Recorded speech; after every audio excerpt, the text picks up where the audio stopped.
Hello everyone. आज हम फिर से शुरू करने जा रहे हैं आप लोगों के डिमांड पर कि स्टेट एग्ज़ाम की तैयारी कैसे करें। स्टेट टीचर एलिजिबिलिटी टेस्ट, जैसा कि नाम से ही क्लियर है कि आपको जानना है कि स्टेट की तैयारी कैसे करें। और सिलेबस के बारे में आप सबको पता है, सब्जेक्ट कम्बिनेशन का पता है, लेकिन समस्या यह आती है कि कहाँ कहाँ से पढ़ा जाए। तो आज मेरा मुख्य फोकस होगा कि फर्स्ट पेपर में जो आपको देखना है, दो सेक्शन में बांटा जाता है पूरे स्टेट के पेपर को। पहला सेक्शन है पार्ट ए। पार्ट ए में आपको 50 नंबर के क्वेश्चन पूछे जाते हैं और पार्ट बी में 100 नंबर के क्वेश्चन पूछे जाते हैं। तो पार्ट ए में जो क्वेश्चन पूछे जाते हैं उसके लिए भी आपकी समस्या होती है कि कौन कौन सी किताब पढ़ी जाए और क्या पूछा जाता है। तो पार्ट ए में आप सबको पता है कि टीचिंग एप्टीट्यूड और रीजनिंग से क्वेश्चन पूछा जाता है। जैसा कि आप लोगों ने बीएड किया होगा तो पता होगा कि टीचिंग एप्टीट्यूड क्या है, बच्चों को किस तरह से पढ़ाना है। तो यह बहुत ही इजी है, 25 नंबर के यह क्वेश्चन होता है। और रीजनिंग, जैसा कि आप जानते हैं, रीजनिंग चूँकि आप लोग सभी सब्जेक्ट बहुत सारे एग्जाम्स की तैयारी करते हैं तो रीजनिंग को बहुत बड़ी समस्या आप लोगों के लिए नहीं होती है। तो रीजनिंग की तैयारी भी आप फर्स्ट पेपर के जो सेकंड सेक्शन है उसमें आप करते हैं। तो 50 नंबर के फर्स्ट पेपर होता है जिसको कि क्वालिफाई करना पड़ता है, जो 9th और 10th के लिए टीचर के लिए स्टेट एग्ज़ाम देते हैं। पार्ट टू जो होता है वो सब्जेक्ट से रिलेटेड होता है। आप जानते हैं कि पार्ट टू का जो सिलेबस है वो क्लियर कट है कि 100 मार्क्स का होता है। और इसमें आप देखेंगे कि लैंग्वेज का है, मैथ का है, कंप्यूटर साइंस का है, सोशल साइंस के हैं और फिर मैथ साइंस के हैं। तो अलग अलग उसके सब्जेक्ट कम्बिनेशन, जैसे सपोज डेट कि आप इंग्लिश के टीचर बनना चाहते हैं तो इंग्लिश में आपको पता है कि 100 नंबर के क्वेश्चन पूछे जाएंगे और 100 नंबर में जो 50 मार्क्स सब्जेक्ट के होते हैं और 50 मार्क्स ग्रामर के होते हैं। चूँकि आपने ग्रेजुएशन किया है इंग्लिश में तो निश्चित रूप से आपका जो इंग्लिश है बहुत अच्छा होगा। उसी के साथ आप देखेंगे संस्कृत का है, हिंदी का है, या फिर उर्दू का है, या फिर बंगला या दूसरे अदर सब्जेक्ट है जिसमें कि क्वेश्चंस पूछे जाते हैं। आपके सामने बहुत सारे ऐसे मार्केट से बुक्स और मटेरियल्स दे दिए जाते हैं कि आप बहुत कंफ्यूज कर जाते हैं। आपने जो ग्रेजुएशन में बुक्स रीड किया होगा बस वहीं से आप पढ़ेंगे तो आपके सब्जेक्ट के मैक्सिमम क्वेश्चंस मिल जाएंगे। उसी तरह से 10+2 में आप देखते हैं कि आपका सेकेंड पेपर जो है वो 100 का 100 क्वेश्चंस जो होता है वो उसी सब्जेक्ट से जुड़ा हुआ होता है। अगर 9th-10th की बात करें तो आपको सब्जेक्ट कम्बिनेशन की तरफ जाना पड़ता है। अगर मैथ का है तो मैथ के साथ आपको केमिस्ट्री या फिजिक्स रखना होता है।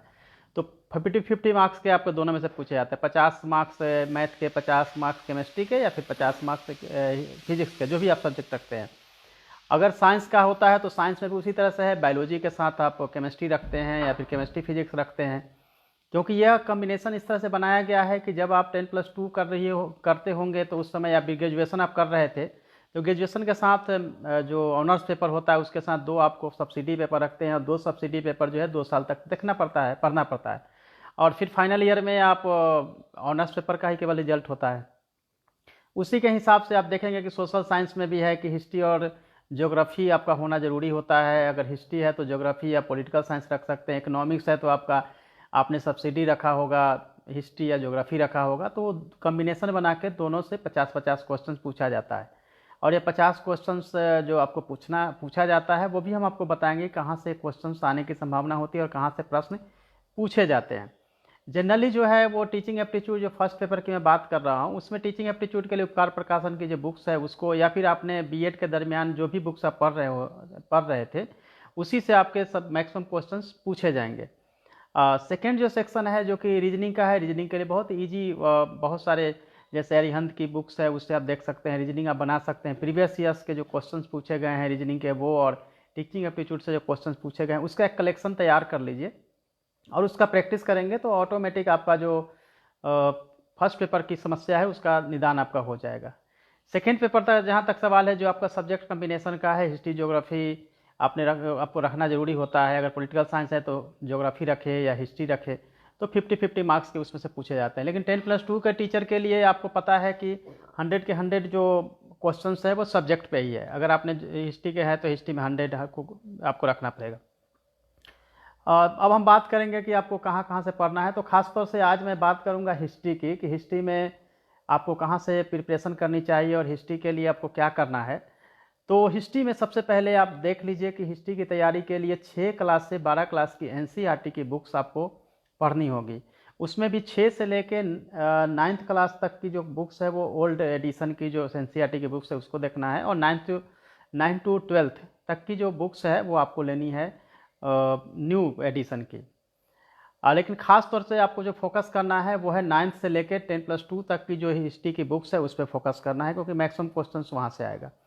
लेकिन मैं 6 से लेकर 12 क्लास का इसलिए बोल रहा हूँ क्योंकि इससे क्या होगा कि आपके कॉन्सेप्ट जो है हिस्ट्री के बारे में बन जाएंगे। लेकिन इसमें भी अगर आप चाहते हैं कि हिस्ट्री में आप बताएं कि कौन कौन सा चैप्टर महत्वपूर्ण है, तो आपको पता है कि हिस्ट्री में मैक्सिमम जो क्वेश्चंस आपके पूछे गए हैं और पूछे जाएंगे वो है, आप देखेंगे हड़प्पन पीरियड का देख लीजिए, उसके बाद वैदिक पीरियड आप देखिए, वैदिकोत्तर पीरियड का जो समय है उसमें आप देखेंगे कि जैनिज्म बुद्धिज्म है उस पर आप फोकस करिए, फिर मौर्यन पीरियड है उस पर आप फोकस करिए।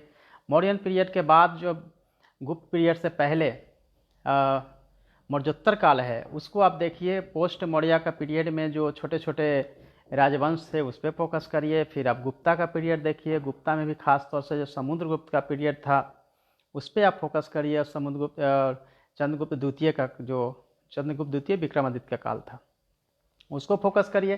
फिर गुप्तोत्तर काल में आप जहाँ आएंगे तो बहुत छोटे छोटे उस समय फिर से जो है छोटे छोटे राज बनना शुरू होता है, वो फिर उस पीरियड पे आप फोकस करिए। उसी समय जो है हर्षवर्धन का समय आता है, वर्धन वंश का, तो हर्षवर्धन पे आप फोकस करिए। फिर आप देखेंगे कि महमूद गजनी का आक्रमण हो रहा है भारत पे, फिर मोहम्मद गौरी का आक्रमण हो रहा है, तो ये दोनों ही आक्रमण कब और कैसे हुए उस पर आप फोकस करिए। फिर आप दिल्ली सल्तनत की जब स्थापना होती है तो वहाँ से आप देखेंगे कुतुबुद्दीन ऐबक से शुरू करते हुए आप इल्तुतमिश, रजिया सुल्तान, और फिर दूसरे जो कई वंश बाद में आए हैं, खिलजी वंश, खिल्दी वंश पे भी आप देख सकते हैं, अलाउद्दीन खिलजी। फिर ऐबक वंश पे आएंगे तो मोहम्मद बिन तुगलक पे ज़्यादा को देख सकते हैं, सॉरी तुगलक वंश पे, तो मोहम्मद बिन तुगलक पे आप फोकस ज़्यादा कर सकते हैं, उनके जो प्रयोग है उस पर देख लीजिए। फिरोज शाह तुगलक है उसको देख लीजिए, क्योंकि उनके समय में बहुत सारे आर्ट और कल्चर पे ज़्यादा जोर दिया गया था। फिर लोधी वंश में सिकंदर लोधी, बहलोल लोधी पे आप खास तौर से फोकस कर लीजिए। तो ये केवल ऐसे ऐसे मैं बता रहा हूँ चैप्टर जिस पे कि आप फोकस करेंगे तो आपके सभी के सभी प्रश्न मिल जाएंगे। दिल्ली सल्तनत में भी आप देखेंगे कि कला व स्थापत्य का विकास किस तरह से हुआ और साहित्य का विकास, वो आप फोकस कर लीजिए तो आपका जो मेवाइवल का पीरियड है उससे आधा आपका हो जाता है। फिर मुग़ल काल में देखेंगे तो अकबर देखिए, क्योंकि बाबर से स्टार्ट होता है, बट बाबर से ज़्यादा ज़रूरी है कि अकबर देख लीजिए, जहांगीर, शाहजहाँ, औरंगजेब, ये 4 शासकों को आप देखेंगे और उनके पीरियड के कला एवं स्थापत्य और साहित्य का विकास या फिर अनुवाद जो किया गया उस पर फोकस करिए। प्रशासन को देखिए, और इसके पहले आप देखेंगे कि शेरशाह का जो पीरियड है सूरी वंश का, तो वो भी आप इस पीरियड को देखना होगा। अगर मॉडर्न की बात करें तो मैक्सिमम क्वेश्चन जो है मॉडर्न से पूछा जाता है, यानी कि मॉडर्न पे अभी आपको ज़्यादा ध्यान देने की ज़रूरत पड़ेगी। और ख़ास तौर पे जब ईस्ट इंडिया कंपनी भारत में आती है उसके बाद आप देखेंगे कि प्लासी बक्सर की युद्ध हो रही है, फिर गवर्नर जनरल, फिर viceroy, governor general of India, तो ये तमाम चीज़ें जिस तरह से चेंज हो रहे हैं उस पर फोकस करेंगे तो आपके क्वेश्चंस बनता चला जाएगा। और उसमें भी अगर मॉडर्न फ्रीडम मूवमेंट के टाइम को अगर देखेंगे तो आप 1905 से लेकर 1947 के पीरियड को ज़्यादा फोकस करिए। देन फिर आप जलियांवाला बाग कांड, उससे पहले रॉलेट एक्ट, फिर आप देखेंगे कि असहयोग आंदोलन, फिर पार्टी जो बनती है उस पर आप देखिएगा। देन फिर आप 1930 को आप देखिए, सविनय अवज्ञा आंदोलन देखिए, फिर उसके बाद गोलमेज सम्मेलन होता है। फिर मैंने बताया 1919 का एक्ट छूट गया, 1919 का एक्ट, 1935 का एक्ट, एंड उस समय प्रांतीय स्वायत्तता जो आती है उस पर खास तौर से देख लीजिए।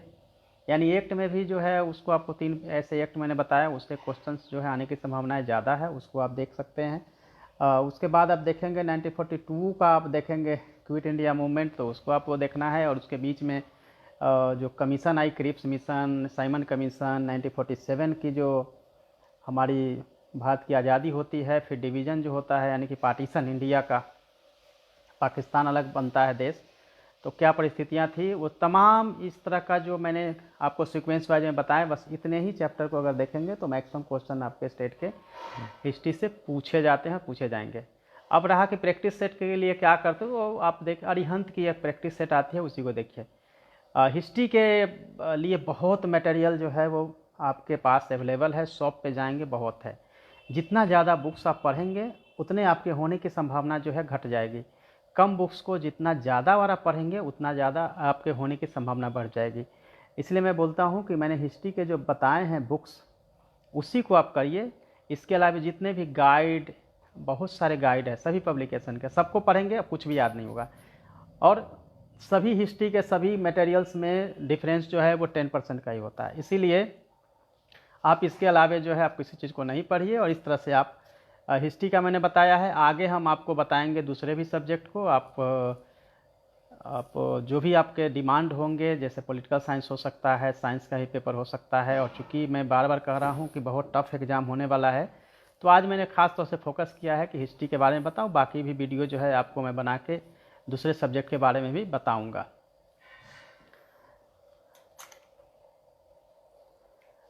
तो चूँकि ये मैंने आज स्टेट के अलावे जो है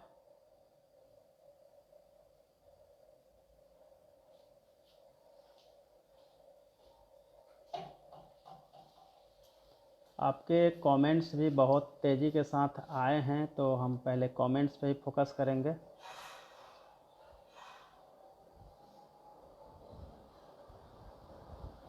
कमेंट्स पे भी आपके हम फोकस करेंगे कि कौन कौन सा कमेंट्स आ रहा है।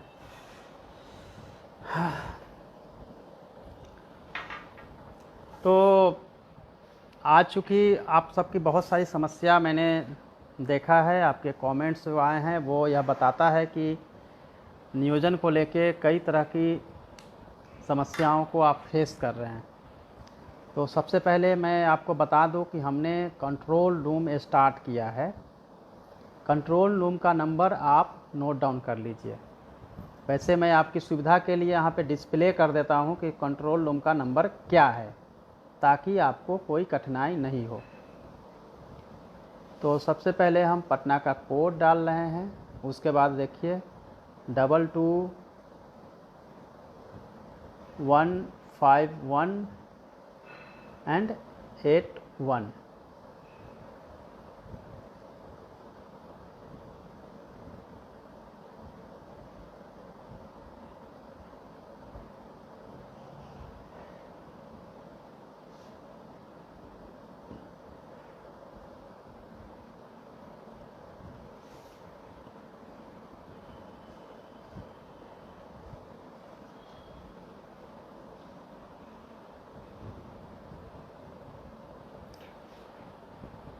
तो ये मैंने आपको कंट्रोल रूम का नंबर बताया। कंट्रोल रूम का नंबर जो है आपको मिल गया है 221518 221518, यानी 2215-181 2215-181। उससे पहले 0612 आप कोड डाल दीजिएगा। ये कंट्रोल रूम मंडे से 10 बजे से लेकर शाम के रहेगी। जहाँ आप कॉल करके जो भी प्रॉब्लम्स हैं आप उसको बता सकते हैं। ये कंट्रोल रूम आपके हर जो गिरभांश है उसको नोट डाउन करेगी और इवनिंग में मेरे द्वारा उसकी समीक्षा की जाएगी कि कहाँ से क्या समस्या आ रही है।